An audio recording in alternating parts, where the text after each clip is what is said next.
How often have you walked around Bonnie Doon Mall or West Edmonton Mall and seen the signs in the window that say buy one, get one free? I bet you've seen it a lot. But consider, how often do you see the sign buy two, get both for 50% off? I bet you hardly see that one at all. Now, in both offers, the quantity of products and the price of products is going to be the exact same. So why do we see buy one, get one free much more than we see buy two, get both for 50% off? Well, this is because of something called the framing effect. You'll find information on the framing effect in pages 9 to 10 in your textbook. So what is the framing effect? It is described as the phenomena when a decision is affected by the way choices are presented. Often these choices are going to be equivalent choices.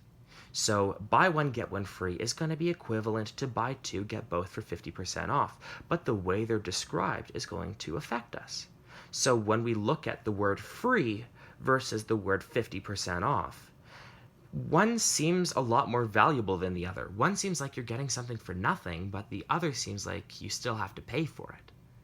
Now, a real-life example of how this framing effect affected me is when in 2018 I was walking down Bonnie Doon Mall and I passed by this store called Rox, R-O-X-X.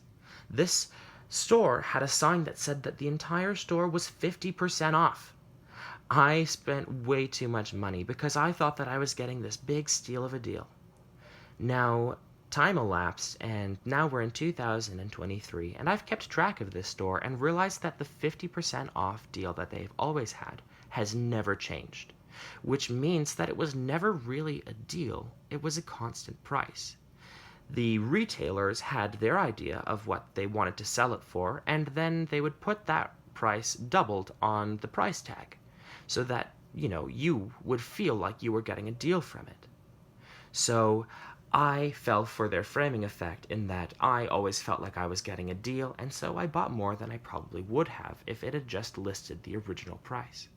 So how do you avoid framing effects? Well, you use something called the cost-benefit principle. This is, before you look at the price, you should think of how much you are willing to spend.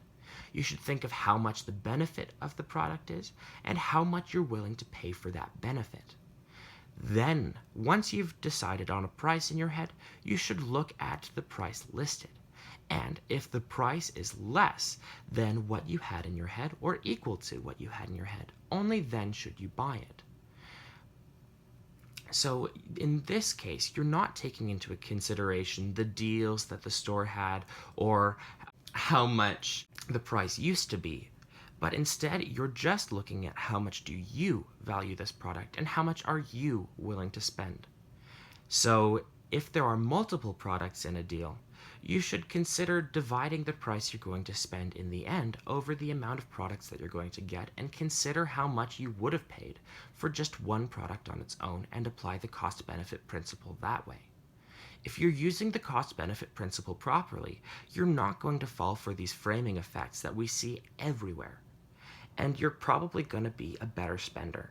So yeah, that's the framing effect, and if you want more information on it, pages 9 to 10 in your textbook will help you out.